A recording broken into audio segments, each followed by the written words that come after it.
Welcome to Smack This, the unofficial Godsmack podcast. I'm your host, Kevin Humphrey, where I talk all things Godsmack. This is episode 8. The Changes DVD is what we're going to be talking about this week. In Godsmack news, there wasn't any. They've been kind of quiet. Um, my guess is that they're getting ready for these shows that they're fixing to do, um, especially in Boston in August this month. So if you hadn't got your tickets, get your tickets. Um, Other than that, that's about it. I mean, they haven't said anything, and that's my guess. I'm really not. I really don't know what's going on, but that's my guess. So let's get to it. Let's talk about the Changes DVD. Uh, Out of all four of them, this is probably my absolute favorite, um, and I'll explain why. But first, I talked about the first two in episode 5, the Smack This DVD and Godsmack Live. So if you want to go back and watch those or listen to them, hear my opinions on it, there you go, episode 5. So, but this one's my favorite because they did it differently. It's kind of Smack This DVD and Godsmack Live DVD into one. And what's also unique about this DVD is you get to watch it two different ways. There's the Changes, the movie, or if you don't want to watch that, you can watch the concert. So you can do either or. Um, it was directed by two different directors. Sorry, I gotta look down for my notes. Daniel Catul and Andrew McNaughtrey. Andrew did the backstage stuff, behind the scenes kind of stuff, and Daniel did the concert footage. Um, it was filmed, the concert meaning, was filmed April the 9th, 2004 in Wilkes-Barre, Pennsylvania. And the movie is like an hour and 45 minutes. The concert's about an hour. Um, so, like I said, you can watch either or do like I do, and I watch the movie and then I watch the concert. Um, it was released September the 14th, 2004, and it has been certified as gold in the United States as of now. So that's about it as far as the timeline and kind of details. Um, so let's talk about the movie first. The movie starts off with some piano playing, shots of New York City, kind of sky, looking down from the sky, um, some good rooftops, and I think there's the Empire State Building you can see. Um, it's really cool. And then the movie actually really starts with Sully sitting on a couch and he's talking to someone on a speakerphone, and it turns out to be Paul Gary. Paul Gary is the manager of the band. I haven't mentioned him in any of the episodes until now. I don't know why. I keep forgetting about him. Not that he's not an important part of the band, he is. Um, Paul Gary is a former drummer of the band Extreme, and Extreme's from Boston. They had some really good songs. In fact, they're still going on. Um, More Than Words, Dig It a Dance, Get That Funk Out. I love that song. But anyway, Sully hounded him until he became their manager, and he has been. So he starts off talking with him, and then the actual movie actually starts. And then there's clips of the band members, and each have their own little space. Um, Sully's walking down the streets of New York and talking, and he actually orders a pizza. Robbie's in a motel talking on the phone. I'm guessing it's a radio interview. And then Shannon and Tony have their own little taxi cab that they're riding around in. It's really kind of cool to see. Let's see, what else? There's clips of the band during rehearsals for the Faceless tour, so you kind of get to see some of that stuff. They're testing out pyro, they're testing out songs. It's really kind of cool to see. You don't really get to see that a lot. One of the cool parts for me was Sully talking about how they like putting on a rock show. And when they were growing up, and even me, when going to see rock shows, you actually want to see a show um, with different things, pyro, fire, lasers, you name it. There were some bands that I've seen and they have seen that had stage parts that moved and all that kind of stuff. And he talked about how the grunge thing kind of killed all that. He doesn't say grunge, but you know that it's grunge. Uh, Thinking it was okay to show up in blue jeans and a flannel shirt and a spotlight and a guitar and here's your show. Yeah, I'm glad I never saw any of that. But he wanted Godsmack to be one of those bands that actually they grew up watching, which were bands that put on a rock show, and that's what you get. And still to this day, you get that. Um, so he kind of talks about that, and then there's some clips backstage, some more.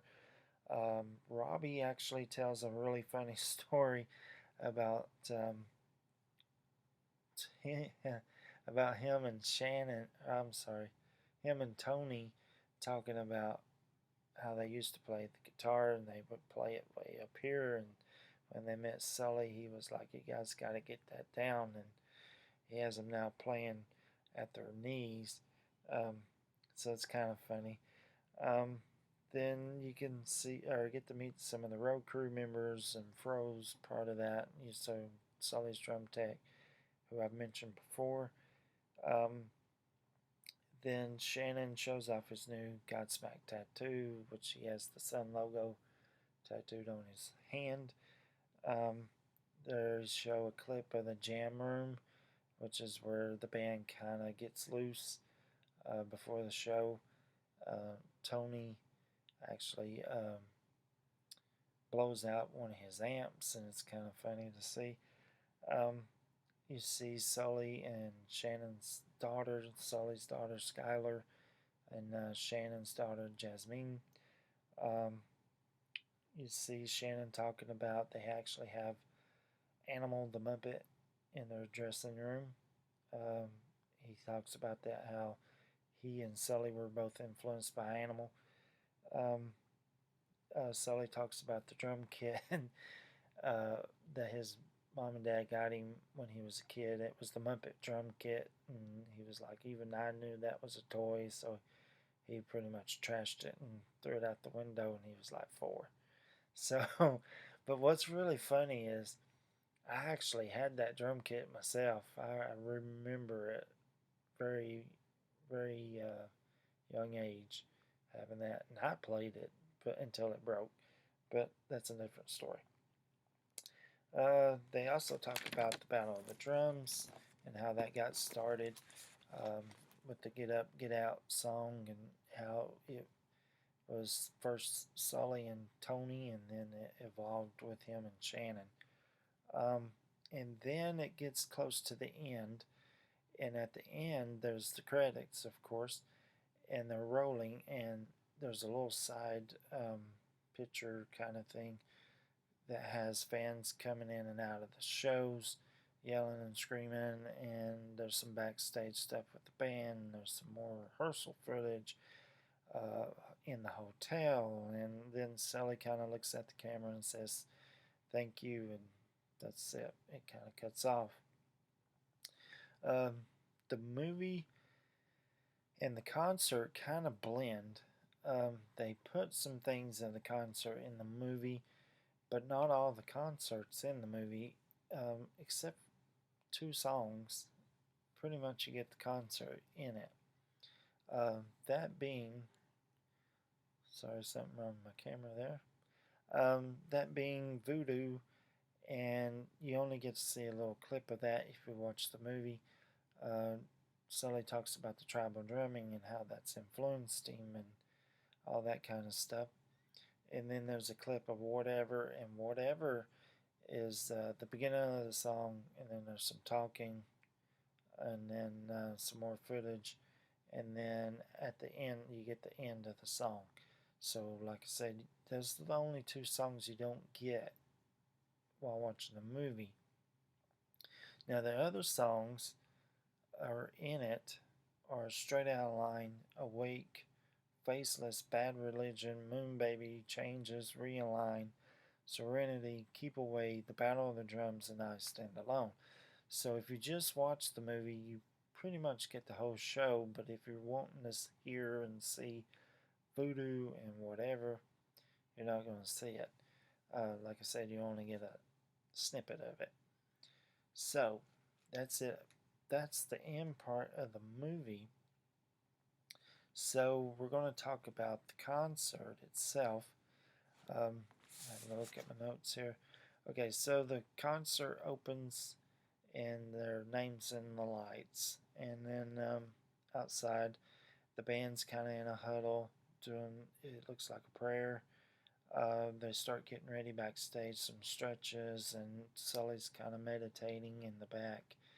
And then they start to walk to the stage, and then the lasers come out, and Straight Outta Line kicks off. And I think this is a great opener of a concert.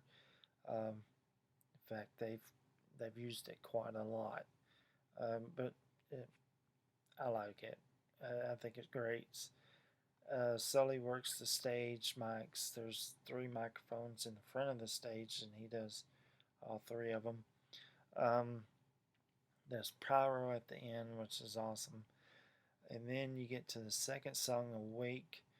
Awake, I mean, it just kicks right in. As soon as Straight Out of Line ends and the power goes off, Awake kicks off.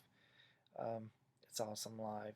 I mean, there's nothing you can say bad about this song, at least for me. Live, acoustic, as I talked about in last week's episode of Sleep, or the studio live, it don't matter. It's that good of a song. It's great. I love it. It's so good. There you go. There's my catchphrase. Then it goes to song number 3, and that's Faceless. And before they kick off the song, Sully welcomes the crowd and talks about the cameras and how they want them to be loud. Great song live. I really like this song a lot, and kind of wish they'd play it some more. Who knows? The lighting is fantastic. There's some fire in the song as well. They light some fire, and then we get into Bad Religion. Shannon kicks it off with that drum part. It's really good. The crowd is incredible. The singing from the crowd, it's energized. The drumming that you can watch Shannon do on Bad Religion is just, like I said, he's just all over the place. Then Moon Baby is the next song, and the next song is just absolutely fantastic. Those fire explosions during the middle part break, there's fire at the end of the song. It's just really good. He does that in and out voice that I always thought he was singing with a megaphone, and you can see it for yourself. He doesn't use it, it's just in his voice. The next song is Realign. Realign, I love this song. I just do. It's that good. He starts it off with the top box, and I talked about that in the Faceless episode. So he starts off with that, and he's actually on top of the. There's like a little walkway. He starts on that, and then the face, which is the Faceless album cover kind of pulls apart, and it's so cool to see. I was like, whoa, this is awesome the first time I saw it. Now I expect it because I've seen it so many times. Um, but then there's the new logo that shows up after that pulls apart, and that's this right here, except for that part. So that's what you see in the back. It's really cool. It The song is just great all the way around. He works the microphones again, and this time there's a microphone at the top, which is behind Shannon, and he does it all. I mean, it's just fantastic. Um, Fantastic live song. Again, it's one of those, whether it's acoustic or the album or live, it just works. It works so good. Serenity slows everything down, and it's just Tony and Sully on stage this time. Um, Tony's at the top this time, and then Sully's in the front on a stool singing, has the crowd singing. There's some lasers. It just sets the mood. It is that good. It's so good. There you go again. That it's just fantastic. Keep Away is the next song, so it gets back up, and it's just fantastic live. This song is just that great. It's the song that made me go buy the first album. Um, I can't get sick of this song. It's fantastic, like I said. The crowd sings along. Sully works the mics again. Uh, Pretty much all over the place. Um, then we get to Voodoo, and that slows it down again. Um, I mean, what can you say about Voodoo? It's that good of a song. What I did realize while watching this was usually when he sings Voodoo, he stands still with the mic stand, and on this, he's actually working the stage from side to side. I thought that was very interesting. Like I said, I never caught it before, and there's also no fire in that. So there again, there's another little twist. And then we get to the Battle of the Drums. And like I've said before, episode 2, where I gave my radio festival reviews and talked about the Battle of the Drums, it starts off with Shannon, and he goes it'll be stage right, and then as he's playing, these other drums appear and they go stage left, and that's Sully. They do a bunch of drumming fills. It's just great. It just sounds so good. 2 drums. It just sounds so fantastic. And then they kind of turn to each other, do some more drum fills, and then they turn to the crowd, and then they start this like drum intros kind of songs that you know when you hear them. So like they start off with XYZ from Rush, then they go into Walk This Way by Aerosmith, then they go into Moby Dick by Led Zeppelin, and then they finish it off with Tom Sawyer by Rush. And while this stuff's going on, there's some pyro, there's some fire, there's some lasers. It's really good. If you've never seen it, Google it. I promise you, you won't be disappointed. Even go to the Legends Rise Tour 2019 and watch it, or this one that's on this DVD. Um, it's just great. What I love about it is they change it every year. It's never. Sometimes Walk This Way is still there. Sometimes they keep Moby Dick in it a lot. But most of the time they change it. They do end it the same way with the Tom Sawyer thing with the drums circling around. But other than that, they pretty much change it. Like they'll do "We Will Rock You" by Queen, or they'll do "Creeping Death" by Metallica, or "Enter the Sandman," or they just change it all the time. So yeah, there's a ton of stuff on YouTube. Check it out. Drum Battle Godsmack. Oh, there's a ton of them. Then we get to whatever. Back to the DVD. Then we go back to whatever, and the band and the crowd's energetic. The crowd's singing along. And then towards the end of the song, the band just walks off, and then we get to the encore. And that encore is I Stand Alone. I Stand Alone is fantastic live, still is, was, is, now. It's great. The crowd's energetic, the crowd's singing along, the band's energetic. Um, it's just fantastic. There's fire during the chorus of Eyes, and then the fire comes up. Um, it's just great. There's fire, more fire, and if you wanted more fire, they got it.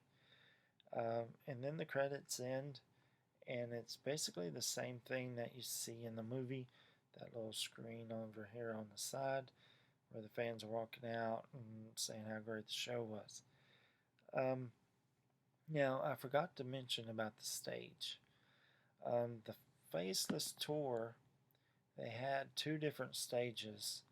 The first stage that they took out in, was cool, I will say that, but it looked a little crowded.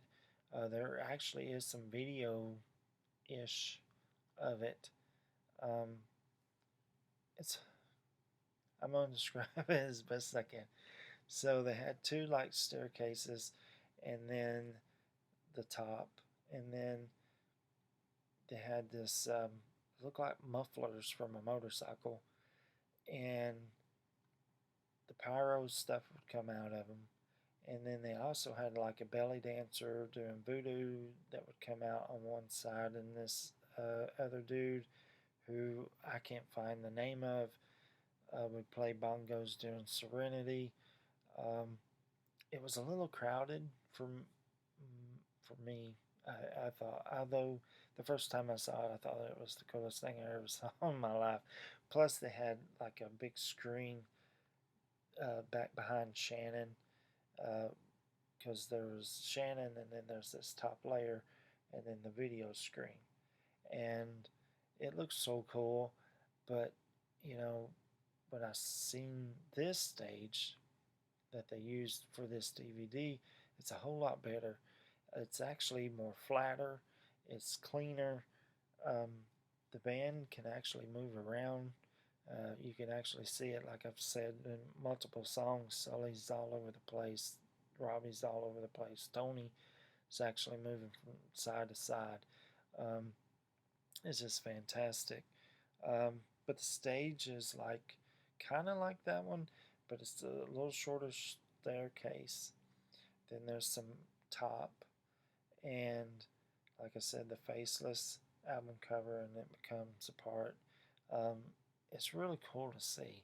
Um, it's like I said, it's pretty flat and open. You can kind of see all the guys in the band.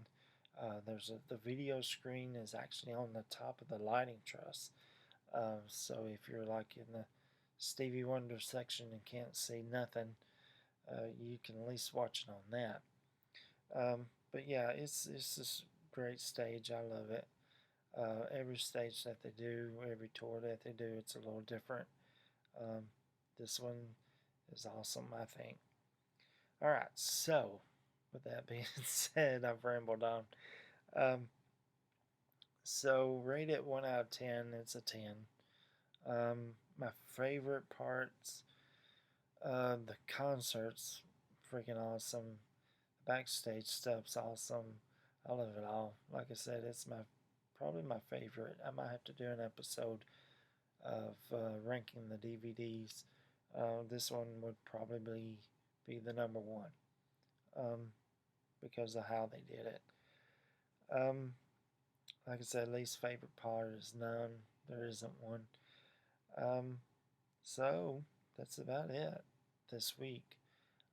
Episode 9, which is next week, next Thursday, is going to be about the 4 album. I'll go track by track on it. As I've said in episode 1, it's my least favorite album cover. Um, I might talk a little bit more about that. I doubt it, but we'll see.